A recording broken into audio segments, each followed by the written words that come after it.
Another day mga busing. Ay pahinga muna tayo sa sapatos ngayon at toong mukha na tayong sintas. Ay gawa ngayon nga isasagawa yung Kadiwa Summer 2025. Ay toong pagkakabanas kaya tayo paparni ngayon sa San Juan. Ay para lang din po sa inyong kabatiran mga busing. Ay ari po ay aktibidad sa loob ng Iglesia ni Cristo na pangkasiglahan para sa mga kapatid natin na 18 years old pataas na wala pang asawa. Kaya naman ari si paring BJ ay langoy na daw mga busing. At yung huli nga daw niyang langoy ay nung pilay pa siya ay at na-aksidente nga rin dati. Ay arit magtatanim ata rin si paring BJ at bit-bit ay yung dahon ng saging. Boss, saan ka magtatanim, boss? Puputi muna tayo, boss. Saan na rin magtatanim? Malin natin ang kalikasan. Ay dari na mga busing at tayo nandini na nga sa entrance walang Diyo parang tayo mag-i-enjoy nga din mga busing at napakadami din nating mga kapatid na nandini. Kaya naman aray at ang bawat kubo ay nagsiset up na din at pagandahan nga ng boat mga busing. Ay yung ibang kubo ay may tent pa at may mga palubo ay yung amin ay wala ay mga busing. Ay ari nga si paring Jake walang yung pagkakasigla at sila nga nagsiset up din para sa ikagaganda ng ating aktibidad mga busing. Ay nang itim na din si paring Jake. Haluay ang kape. Ang masarap na kape ay nagsisimula Sa akin, tabi.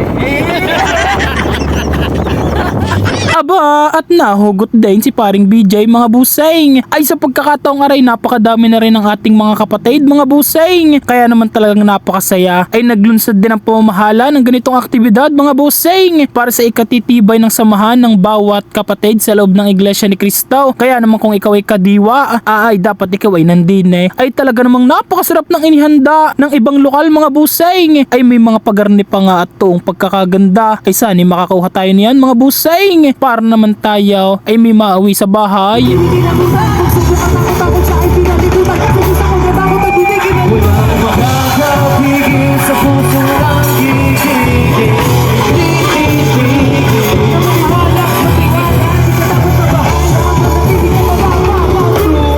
Sa pagkakataong aray mga busing ay magsisimula na yung ating aktibidad pero bago yan sinimulan muna natin sa isang mapayapang panalangin para naman magkaroon tayo ng patnubay ng Diyos sa buong panahon ng ating gagawing aktibidad. Ay di dahil sa nagutom na rin nga yung ating mga kapatid mga busing ay kada but kasi ay may mga pagkain na inihanda ang kada lokal. Ay di yung amin ni ice cope ay ayos day napadami lang ang yelo konti mga busing. Kaya naman sa pagkakataong aray ay nagsisimula na yung mga activities. Ay wag lang magsusong ba aray at toong lagotok na.